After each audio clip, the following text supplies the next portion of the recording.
Welcome everyone to the Judicial Committee hearing this morning, January 27, Thursday. My name is Carl Rhodes, Chair of the Committee. This Zoom meeting and YouTube live stream event will include the following agenda: our 9:30 a.m. JDC agenda. The other members of the committee are Vice Chair Keiko Kalole, Senator Ocasio, Senator Gabbard, Senator Lee, Senator Kim, and Senator Favela. As far as I know, they'll all be here at some point. As noted, some of them are already here. Sorry, don't mean to slight anybody who's already here. And as noted, this hearing is being live streamed on YouTube. You can find links to viewing options for all Senate hearings and meetings on the live and on-demand page of the legislature's website. If you're interested in seeing a written testimony, you can go to the legislature's website at capital.hawaii.gov. If we have a catastrophic technical failure, we will reconvene to discuss any outstanding business tomorrow, Friday, the 28th at 9:25 a.m. and a public notice will be posted on the legislature's website. For everybody testifying remotely, you'll be muted and video disabled until it's your turn to testify. There is a 2-minute time limit on oral testimony, and there'll be a little clock that you can watch to see where you're at. If there's some temporary technical glitch while you're testifying, we may move on, but we'll try to come back to you if we can get it worked out. And I think that's it. Let's go ahead and get started. First up today is, SB 1347. This requires the Department of Education to offer training for teachers, educational officers, and school-based behavioral health specialists on sex trafficking prevention and response. First testifier on SB 1347 is Tricia Nakamatsu, Deputy Prosecuting Attorney for the City and County of Honolulu. Good morning. Good morning, Chair, Vice Chair, member of the committee. We'll stand on a written testimony in support. I'll be available for questions. Okay, great. Thank you. Next is Keith Hayashi, Interim Superintendent for the Department of Education. Hi, good morning, Chair Rhodes, Vice Chair Keiko Kalole, and members of the committee. I'm Heidi Armstrong from the Department of Education, testifying on behalf of Interim Superintendent Hayashi. The department stands on its written testimony supporting the intent of the bill, and we've offered comments for your consideration. Thank you. Thank you. Next is Judith Clark, Executive Director, Hawaii Youth Services Network. Good morning. Aloha, Chair, members of the committee.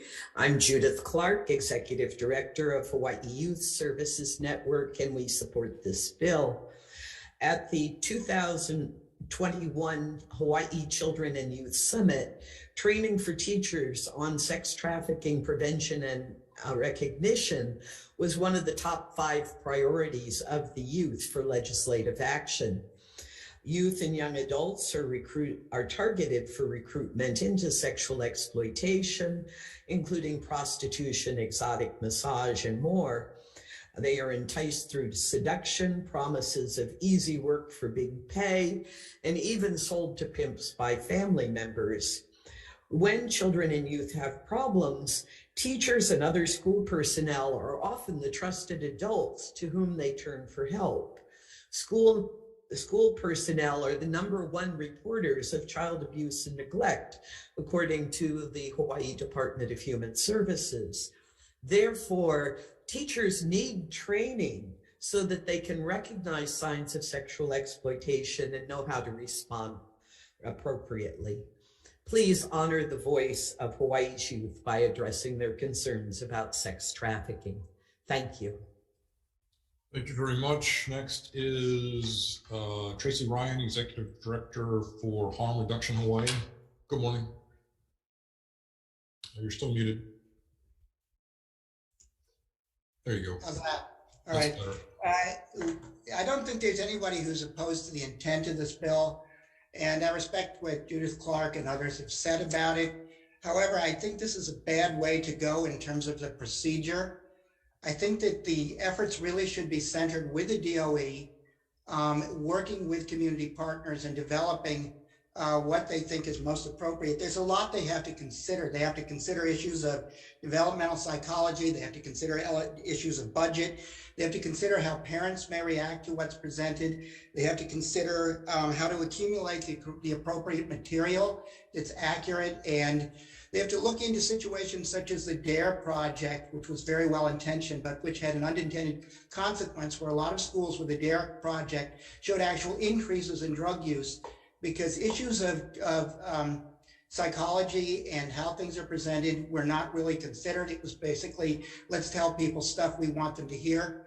I'm working now with a steering committee that includes the Office of Prosecuting Attorney and the police, Ho'olapua, the Youth Outreach Network, and the Hawaii Health and Harm Reduction Center on a general overview of problems within the sex industry.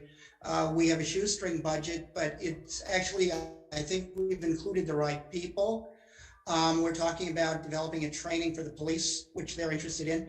And I think if we get the right people involved in having this discussion, we certainly don't need to pass a statute right now that will tell them exactly what they need to do. I think we should allow them to come up with the program and the idea and not have the legislature write it into law. That's my opinion. Okay, thank you very much. Next up is Chris Cofield, Executive Director of New Alliance. I don't see.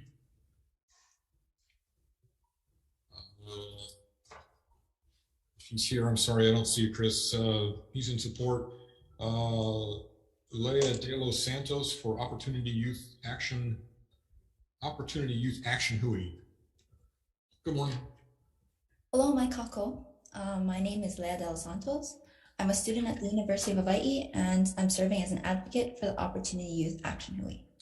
The Hawai'i is a coalition of organizations and individuals committed to promoting Native Hawaiian equity in the criminal and social justice systems. I'm here to support this bill today and to ensure that the voices of so many organizations are represented. We would like to point out that the Sex Trafficking in Hawai'i Executive Summary 2020 study reports that 64% of surveyed sex trafficking victims identified as being all or part Native Hawaiian.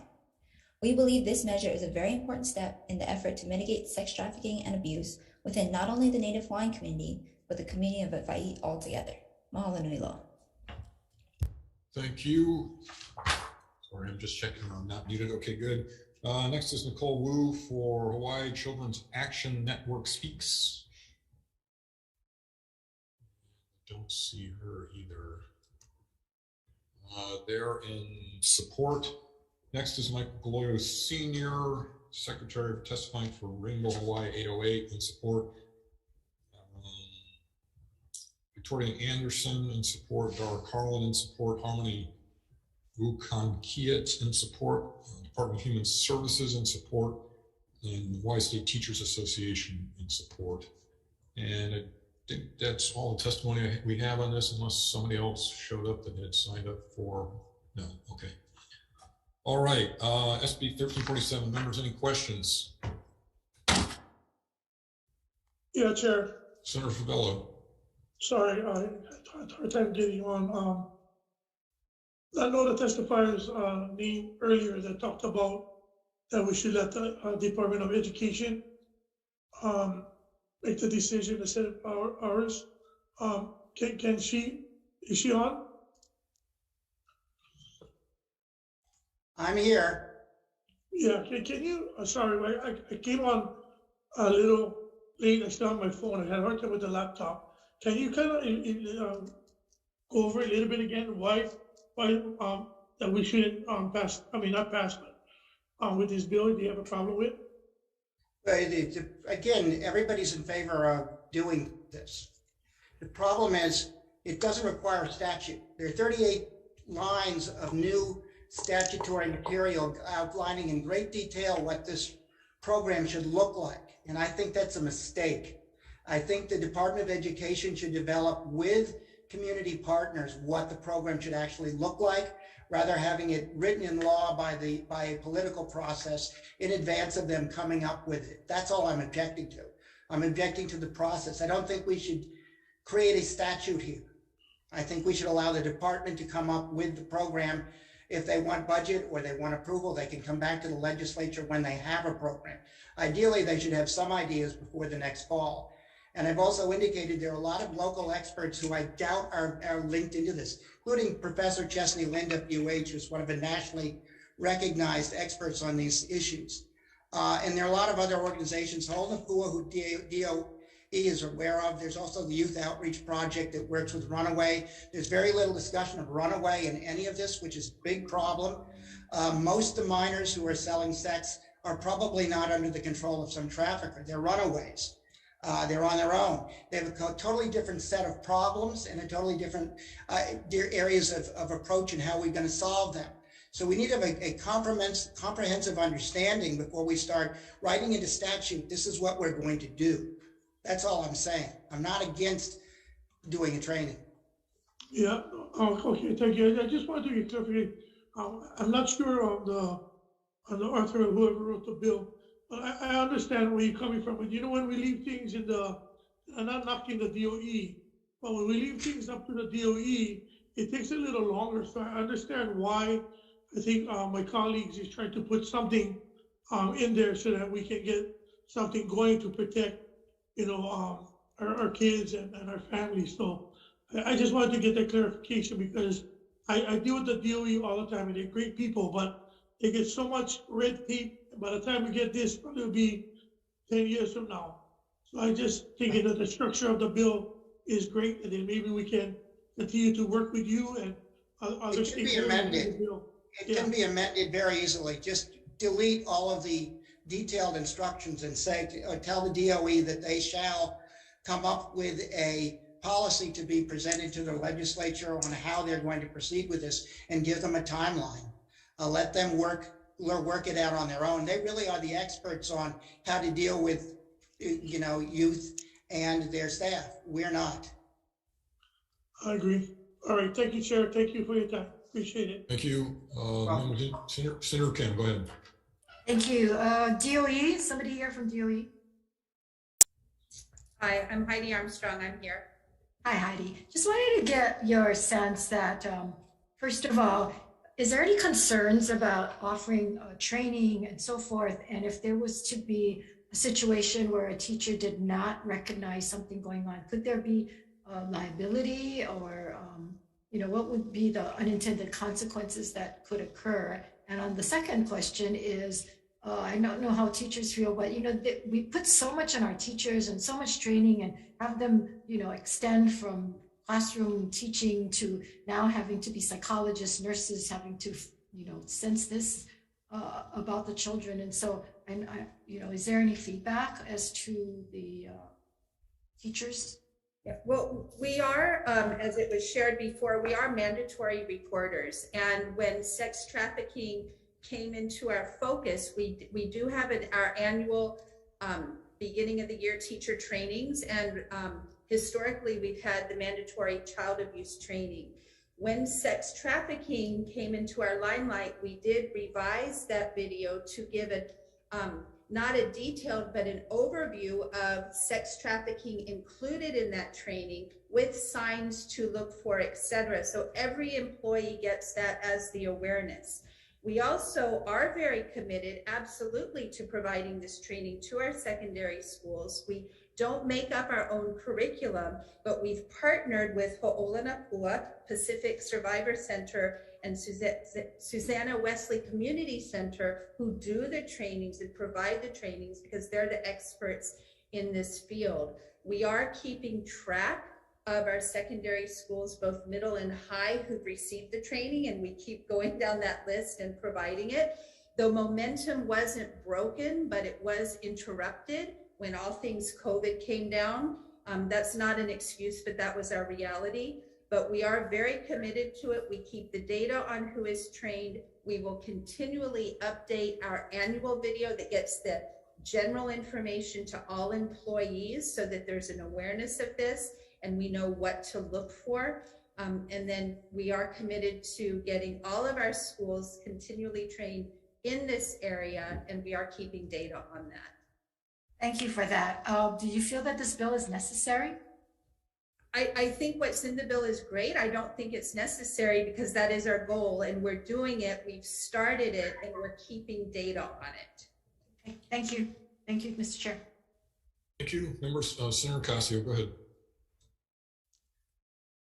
So then just to clarify, Ms. Armstrong, besides this legislation, is there a mechanism or assurance that exists within the DOE that would make sure that this continues and happens, or it's just something at this point we're working on?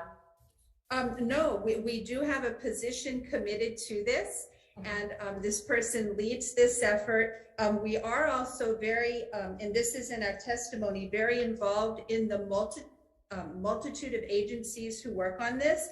And in our testimony, it lists I think there's 8 or 9 groups that we do participate in. So we are always kept abreast of this, knowing what more we need to do, ensuring that we're reaching out to the right people for training. As there are new groups who are able to offer the training, we would welcome them on board so that we can, we have a big reach, and so we can make sure we have all of the resources to accomplish our goal.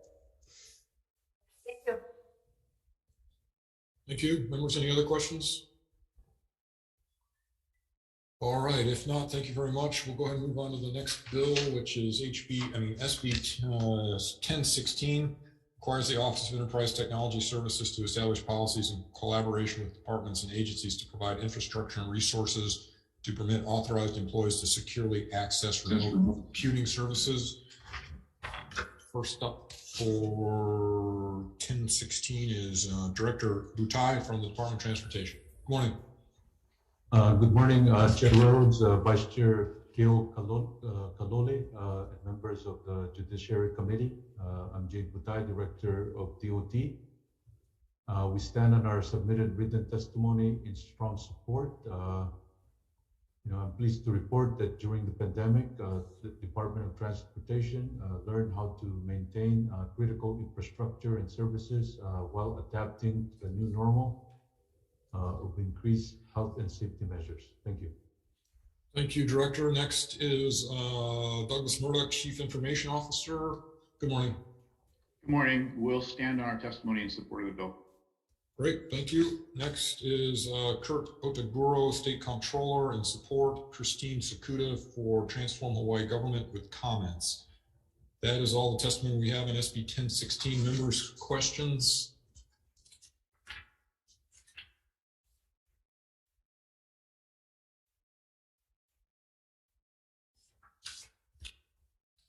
Hang on one second.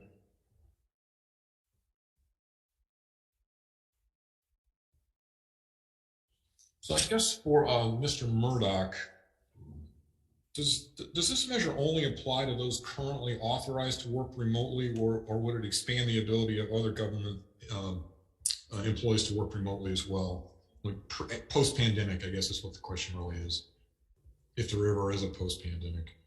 Sure. For anybody who can work remotely, we have systems in place to allow them to work remotely. So I would say it would apply to everybody who could or needed to work remotely. Okay. All right. Thank you. All right. Members, anything else? If not, thank you, testifiers, for being here. We'll go ahead and move on to SB 352 relating to lead-based paint. This prohibits the use of lead-based paint on outdoor structures. Well, it's a bill from last year, so for after December 31 of 21. First up on 352, it's all written testimony in this one. Department of Health is in support. Kathleen Allgaier for the Hawaii Children's Action Network is in support. Victoria Anderson in support, and Dara Carlin in support.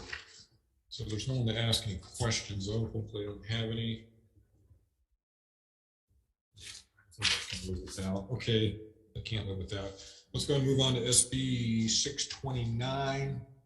This allows primary caregivers qualifying out-of-state patients and caregivers of a qualifying out-of-state patient to access the restricted access area within a medical cannabis retail dispensary. First up on 629 is Andrew Goff, Deputy Attorney General. Good morning. Good morning, Andrew Goff for the Attorney Generals. As we noted in our testimony, we spotted an issue with the restricted access that this bill would change. So currently a dispensary is allowed to sell medical cannabis within the dispensary, and access to that store is restricted to anyone that's allowed to be in there, basically qualified patients. The changes contemplated in this bill would essentially change the restricted access to an area within the store, allowing anyone to come into a lobby or a waiting area, but then restricting the qualified patients to the restricted access area. And the issue that we spotted was there isn't a correlating change that would restrict the sale or dispensing of medical cannabis to those restricted areas. So essentially anyone would be allowed in the waiting lobby or a waiting area, but you could also sell medical cannabis in that lobby or waiting area. So we would suggest making those correlated changes. I already have a list of changes that we could provide you folks with if you're interested, and we'd be happy to help in any way. Okay, thank you. Next is Health Resources Administration for Department of Health. Good morning, Chair, Vice Chair, members of the committee. My name is Michelle Nakata, and I'm the supervisor for the Medical Cannabis Dispensary Licensing Section. The Department of Health stands in support of its written testimony and favorably would accept suggested edits from the Office of the Attorney General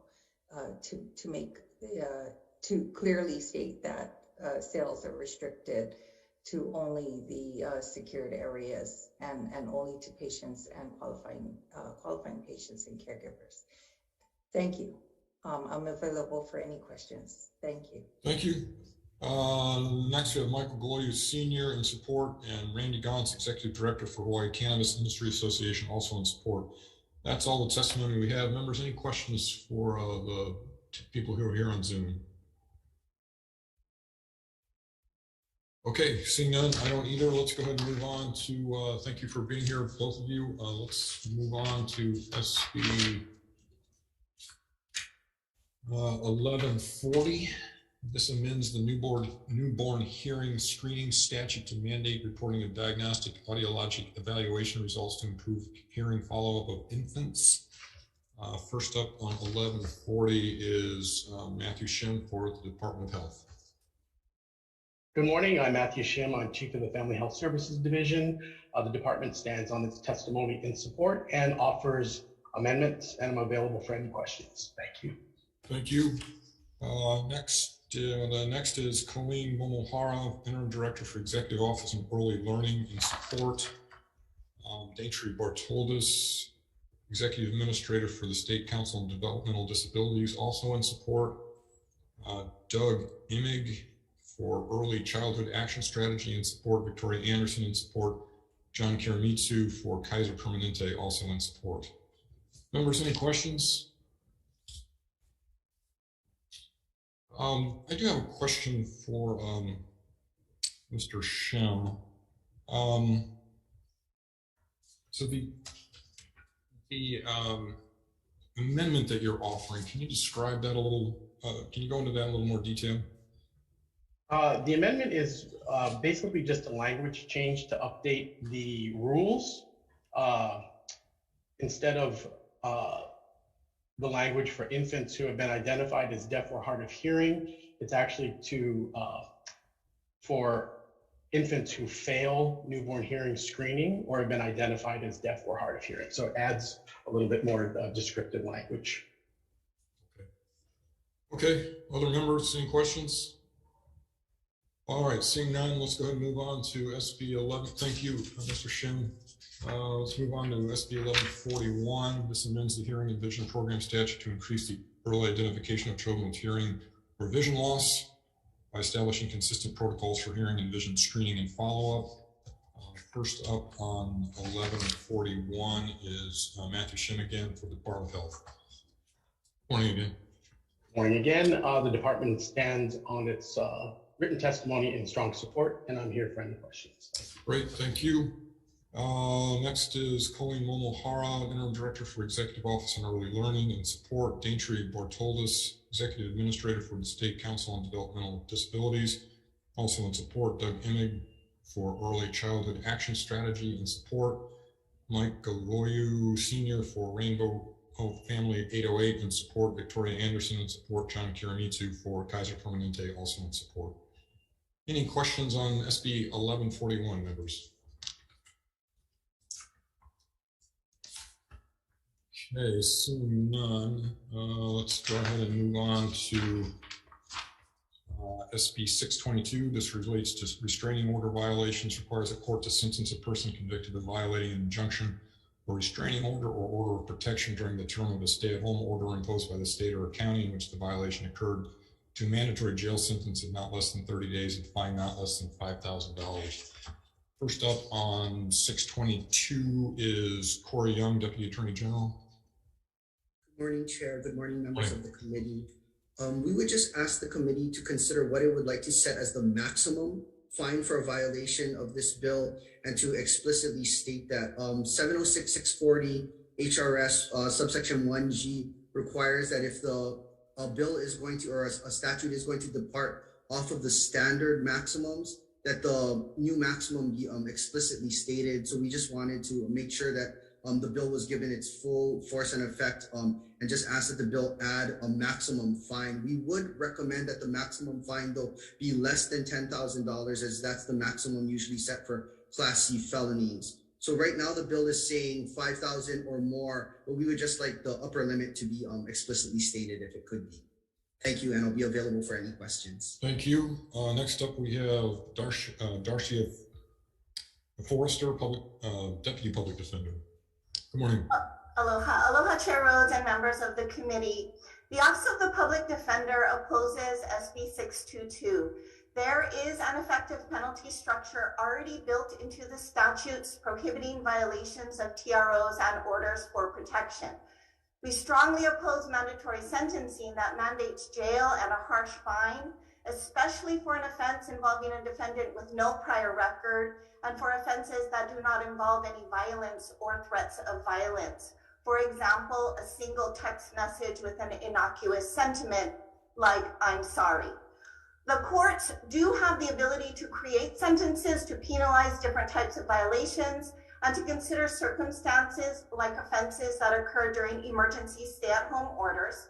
The courts always take into consideration the unique facts and circumstances of each violation, together with the attendant circumstances, to determine an appropriate punishment. We would like to particularly point out that a mandatory 30-day jail sentence has the very real impact of causing employed defendants to lose their jobs and thus create a more financially devastating problem, especially for defendants who may be paying child support, alimony, or who continue to provide financial support even during an active TRO or order for protection. Mandatory sentencing will only cause more court congestion, as more cases will only be resolved by jury trials and contribute to the ongoing problem of jail overcrowding. We strongly oppose the mandatory fine of $5,000. We are troubled that this amount of money will more substantially impact those defendants living in poverty and create an impossible hill to climb out of, an impossible hole to climb out of for defendants struggling to move out of homelessness and poverty. Quite simply, it is the poor who will suffer the most, and we believe the $5,000 fine would be fundamentally unfair. Thank you very much. Thank you. Next is Mike Galoyu Sr. in support, Victoria Anderson in support, and Dara Carlin in support. Members, any questions on SB 622? Yeah, Chair. Senator Favela, go ahead. For the Public Defender Office. Aloha.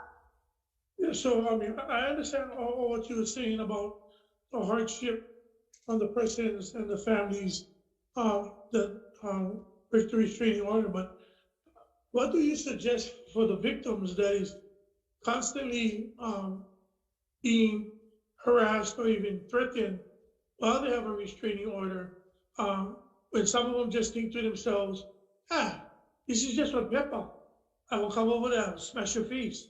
I mean, these are the realities that we are having in domestic violence and abuse of a household member and all of this going forward. So what would you guys suggest? I understand the overcrowding of the jail, Most definitely, I know that. But what would you guys suggest to have a little bit more bite on this, for people to take the seriousness of this? We understand the homelessness and all of these things that take effect. But I always look back and I always think in my eyes of the victims in this matter, how they came and cry about how people just constantly, not the people, their family members who did terrible things to them, constantly breaks the restraining order because there's no teeth to the restraining order. So what would you guys suggest that going forward to protect these victims on this restraining order that really is just a piece of paper to some of these guys? Well, thank you. That's a great question, because our response is that that would be the job of the prosecuting attorneys to speak with their victims, talk about the circumstances. Do we have somebody who is violent, or do we have somebody who's just sent 3 text messages? You know, we rely on the prosecutors to use their discretion appropriately, and the courts will do that as well. Is this violation a single text message? Does that person really need 30 days of jail and a $5,000 fine? I think those kinds of harsh penalties would be more appropriate for people who are threatening violence or who have a history of violence. But our problem with this bill is, even if it's one, you have no prior record, and you send one text message that says, "I'm sorry," or, you know, it could be something, or "I love you," like anything. They have to go to jail for 30 days and pay a $5,000 fine. Now, just that amount of money that is like a hill that people living in poverty. I mean, $5,000 for me, and I'm an attorney, that's a lot of money. For somebody who can barely pay their rent, it's impossible. I just think that it's too harsh, and it doesn't have the flexibility that the judges need to really look under the hood and say, what are we dealing with here? Is this somebody who needs drug treatment? Is this somebody who needs to be in jail because they're just out of control? Is this somebody who's struggling with mental health issues and needs to be referred to mental health care? There's just that lack of flexibility for us is the fundamental problem. Thank you. Thank you. Thank you, Chair. Thank you. Members, any other questions? Senator Casio. Ms. Forrester, this could also pertain to Attorney General, Mr. Young, but I just am looking for evidence that we have to show that harsher penalties deter or discourage crimes, especially of this particular nature. So, I mean, do we have evidence that shows that because we're going to raise the fine or do a mandatory sentencing, does that actually discourage or deter the crime? I will defer to Mr. Young. I don't have any numbers in front of me, Senator, but if you would like us to try and do some research, I could get back to you after the hearing, but that wasn't, I guess, one of the issues raised by the bill. So I have not looked at that or explored that vis-a-vis this particular type of offense. Yeah, it's just in terms of decision making, I would want to, you know, have a little bit more evidence on that this would actually deter the crime. Otherwise, it's just a harsher penalty. Kind of on that same note is, if we had, you know, public safety here in testimony, we can actually also be informed as to how much this would cost the state as a new burden in order to house and incarcerate and process, you know, what monetary effect that this would have. So do we need to allocate more funds? Of course, Ms. Forrester, you referred to the overcrowding, which is very important. And so as we are going through this legislative process for this particular measure and others like it in upping crimes, we need to take into consideration how much that is going to cost based on who are currently, you know, the amount of folks that are currently being, you know, detained for this. And so if you can provide any of that information, Mr. Young, if that's more pertinent to public safety, I'll reach out separately on that as well, but thank you. Okay, thank you. Members, any other questions? Okay, seeing none, let's go ahead and move on. Thank you for the testifiers for being here. Let's see, moving on to SB 152.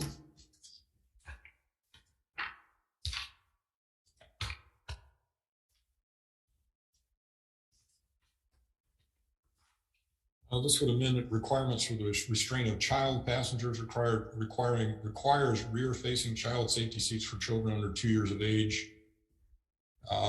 First up on 152 is Ed Sniffen, Deputy Director for Department of Transportation, or Director Butai. Yeah. Hello, Chair. We stand on our testimony in support. Thank you. Okay, thank you. Next, we have Brian Lynch, Major for Honolulu Police Department. Don't see him. HPD, oh, there he is. Am I here? I can hear you, but I can't see you. But if you can't make your video work, go ahead. Okay, let's see. Yeah, hi, aloha, good morning, Chair Rhodes and members. I'm Brian Lynch, Major of District 7 East Honolulu, the Honolulu Police Department, Seating County in Honolulu. The Honolulu Police Department supports passage of Senate Bill number 152 relating to child passenger restraints, and we stand on our written testimony. If you have any questions, I'd be happy to answer them. Great, thank you. Next is Karen Tessier, Program Coordinator for Keiki Injury Prevention Coalition. See you. Good morning. Good morning. Keiki Injury Prevention Coalition stands on our testimony in support of this bill. Okay, thank you. Next is Paul Ferreira, Police Chief for Hawai'i Police Department in support.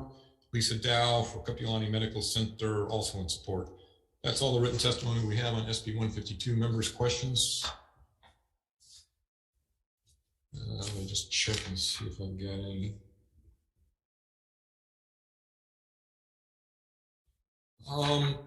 Let's see, I guess for Director Butai.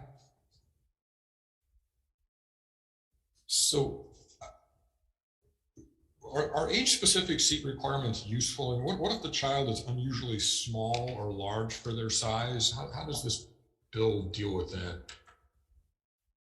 Chair, that's a good question. So let me ask Christy Kauser to answer the question. Okay. She's our subject matter expert, Chair. Okay, okay. Go ahead, I don't see you, but. I could also address this if Christy's not here. Okay, go ahead, Ms. Tessier. Yeah, they made great strides actually in the development of child restraints over the past few years. And the weight range, the age range, the size range that for the car seats is really huge. There are car seats that will fit a child that's 4 pounds and a car seat that will fit a child 50 pounds rear facing. So a pretty wide range that accommodate a lot of children actually can stay rear facing each other like 6, and they have because they're small kids. So I think the bill itself has they have a height limit, a 4'9" height limit. So you think that's a reasonable cutoff point? You know, we left that in there just because for the police officers, they need some kind of an objective measurement. Really the best measurement is, does the child fit in the vehicle seat without a booster seat? Mm-hmm. You know, by looking at them, is a seatbelt in there cutting up their neck or riding up on their belly? But it was in the law that was just kind of vague, and the police officers that we talked to felt that wasn't easy enough to enforce. But you're satisfied that it actually is a safe cutoff place? It's fairly reasonable. It's not going to work for everybody because body proportions are different, but it's something. Okay, so I'm trying to visualize what this would look like. So what if is there some subset of kids who would actually be more endangered by the 4'9" rule than they would be by sitting in some other position?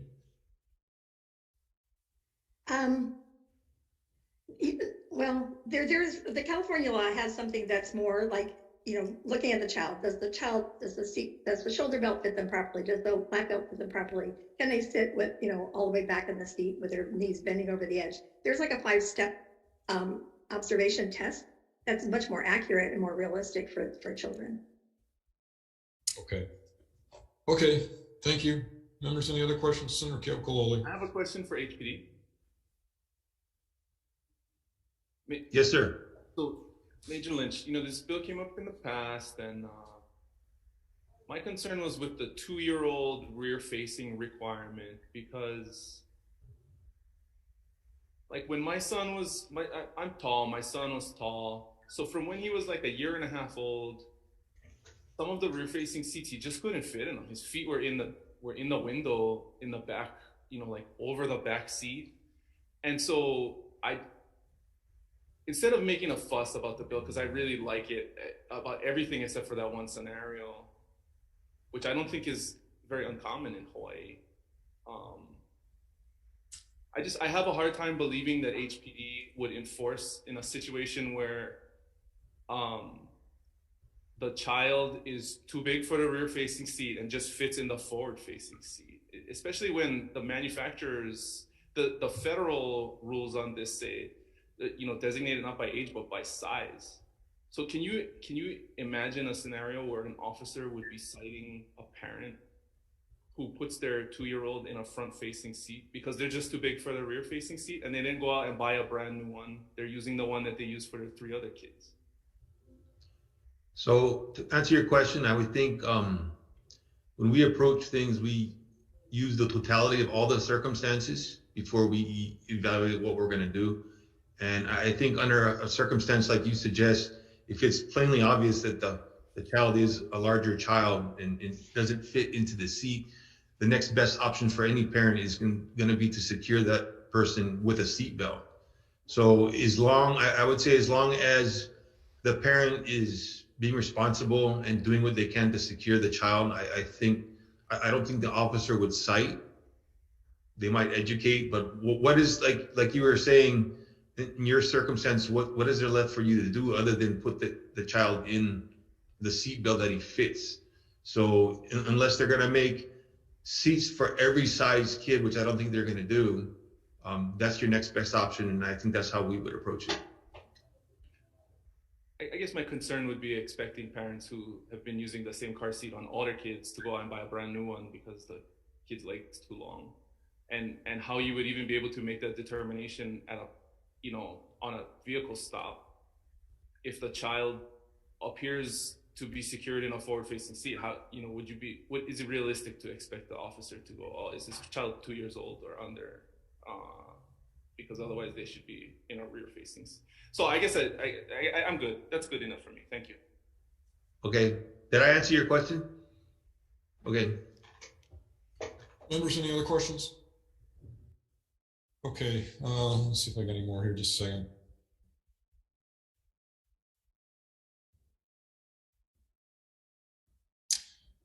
I think that's it for me too. Okay, let's go ahead and move on to SB 1211. This repeals the law relating to exemption for vehicles designated as vehicles used by farmers. First up on 1211 is Director Butai, Department of Transportation. Good morning again, Chair. We stand on a testimony in strong support. Okay, great. Thank you. Next is Brian Miyamoto, Executive Director, testifying for Farm Bureau, Hawaii Farm Bureau. They're in support, but they did raise some questions. And that's all the testifiers we have. Members, any questions for Director Butai? Okay, I think that's it then. I don't have one either.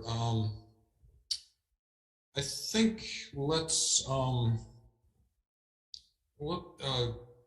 can you, sorry, for the public, we're going to go into a breakout room just for a few minutes to discuss mainly prior concurrences from previous chairs, which I'm required to get in most instances.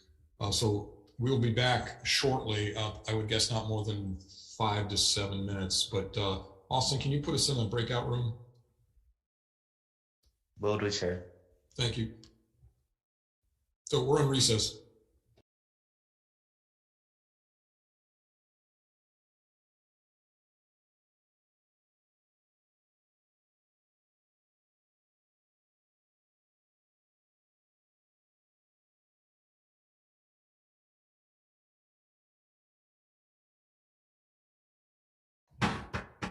Okay, coming back from recess for the 9:30 agenda for the Judiciary Committee this Thursday morning.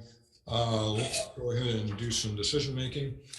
First up is Senate Bill 1347. This requires the Department of Education to offer training for teachers, educators, educational officers, and school-based behavioral health specialists on sex trafficking prevention and response. The recommendation here is to pass with an amendment. It would clarify and expand which school-based personnel shall receive the training. And we will add on security, custodial, and support staff in addition to the ones that are already covered. I do have prior concurrence from the previous chairs, and I will recommend that we put a defective date on July 10, 2075. I'm sorry, July 30, 2075. Not that it really matters. Questions or concerns? If not, Vice Chair for the vote. Members voting on SB 1347, the chair's recommendation is to pass this measure with amendments. Chair Rhodes? Aye. Vice Chair goes aye. Senator Ocasio? I'm sorry. Hey. Was that an aye? Senator Ocasio goes aye. Senator Gabbard? Aye. Senator Kim? Aye. Senator Lee? Aye. Senator Favela? Reservations. Chair recommendation adopted. Thank you, members. Next up is SB 1016, requires the Office of Enterprise Technology Services to establish policies in collaboration with departments and agencies to provide infrastructure and resources to permit authorized employees to securely access remote computing services. Our recommendation on this one is to pass unamended. Questions or concerns? If not, Vice Chair. Members voting on SB 1016, the chair's recommendation is to pass unamended. Noting the presence of all members of the Judiciary Committee, are there any reservations? Any no votes? Chair recommendation adopted. Thanks, members. Next up is SB 352 related to lead-based paint, prohibits the use of lead-based paint on outdoor structures after a certain date. The recommendation here is to pass with a couple of minor amendments. We'll make the prohibition start on January 1st, 2023, or shall be prohibited after December 31st, 2022, and there are tech amendments as well. Questions or concerns? Seeing none, Vice Chair. Members, SB 352 passing with amendments. Any reservations? Any no votes? Recommendation adopted. Thank you. Next up is SB 629. This allows primary caregivers, qualifying out-of-state patients, and caregivers of a qualifying out-of-state patient to access the restricted access area within a medical cannabis retail dispensary. On this one, I haven't had it. There were amendments suggested by the AG, which I think probably have merit. So I'm going to delay DM decision making until February 3, which I believe is a Thursday at 9:25 a.m. And that'll be via video conference or 016 if we're back in the building that soon, which I doubt. So that one's deferred for a week. SB 1140 related to newborn hearing screening amends the newborn hearing screening statute to mandate reports of diagnostic audiologic evaluation results to improve hearing follow-up of infants. Recommendation here is to pass with the amendment that was suggested by the Department of Health. This was to ensure that NHSP receive reports of all hearing screenings results so that NHSP can help families of newborns who missed hearing screening or who failed hearing screening and need diagnostic testing. And B, ensure that NHSP also receives diagnostic audiological evaluation results for newborns who failed hearing screening so that NHSP can provide appropriate follow-up. I think that was it. Yep, I believe that's it. Questions or concerns? If not, Senator Keokalole. Members voting on SB 1140 SD1, the recommendation is to pass this measure with amendments. Noting the presence of all members, are there any noes or reservations? Chair recommendation adopted. Thank you. Next up is SB 1141. This amends the Hearing and Vision Program statute to increase the early identification of children with hearing or vision loss. Recommendation on this one was to pass as is. Questions or concerns? If not, Vice Chair. Members, SB 1141 passing unamended.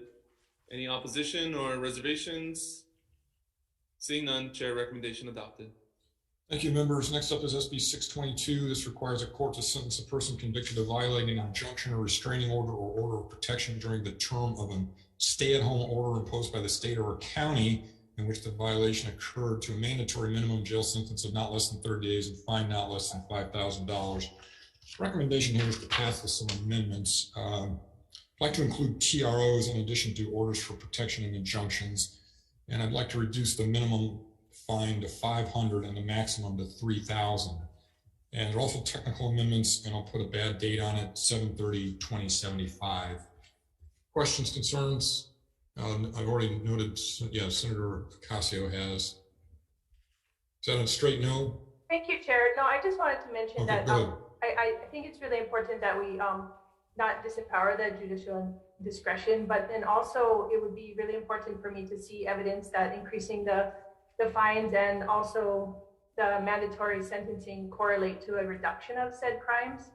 And also, you know, believing that the use of state funds for automatic sentencing may actually be better used for education and mediation support and other such services, but really that I would want to see evidence, especially monetary evidence of how much this costs the state in terms of those mandatory sentencing. So I'll be voting in opposition. Okay, thank you. Any other concerns or questions? If not, Vice Chair. Members voting on SB 622, the chair's recommendation is to pass this measure with amendments. Noting the presence of all members and the opposition of Senator Ocasio, members, are there any other reservations or no votes? Reservations for me. Noted. Okay, seeing none, chair, recommendation adopted. Thank you, members. Let's see. Next up is SB 152. This amends requirements for the restraint of child passengers, requires rear-facing child safety seats for children under 2. This one I'm going to defer. So we decided to defer it, right? Senator Lee, defer for a week. I think that was the next one. Oh, that's the next one. Okay, so this one was passed unamended. I'm sorry. Questions or concerns? If not, Vice Chair. Members, SB 152 passing unamended. Are there any reservations? Reservations. Reservations for Senator Kim? Any no votes? Reservations, sorry, Chair. Reservations. Reservations for Senators Kim and Favela, and a no vote for Ocasio? No vote. Okay, Chair, all of the members vote aye. Recommendation adopted. Thank you. Next up is SB 1211. This repeals the law relating to exemptions for vehicles designated as vehicles used by farmers. Recommendation, no, it's not a recommendation. We're just going to defer this 1 week till February 3rd at 9:25 a.m., which is a Thursday, video conference or 016 if we're back in the building. And Senator Lee is going to take a look at the Farm Bureau testimony and see if there's any language changes that we need to make. I believe that's it. Thank you for being here. Chair, yes. I'm sorry, this is Jessie. Staff had a question about 622, clarifying the amendments. Could you return back to that? Sure. Leslie, I believe you believe that there needed to be a change to the maximum. Is that correct? Oh, we did. Oh, we changed the maximum to 3,000. Is that? Leslie, was that correct? Yes, that is correct. Thank you, Chair. I believe that based on the statute, there also needs to be an amendment that would allow for the maximum fine to go above what it statutorily is for a misdemeanor. Since the maximum fine being proposed is $2,000, but also authorization. Okay. Yeah, that's a good point. So if you don't mind, let's see, how do we have to do this? I think we have to. Well, I don't know. I did say tax, so I think that would be covered under the text, wouldn't it? It should be. Effie, any concern with that being a technical amendment to conform? I don't think there's any problem with that. This is Effie. Okay, let's just leave it as is. I did specifically say text, so I don't think there's any problem with conforming the reduction in or putting in the maximum fine at 3,000. Mahalo, Chair. Okay, I think we're done. Anything else? Okay, thanks very much. See you tomorrow.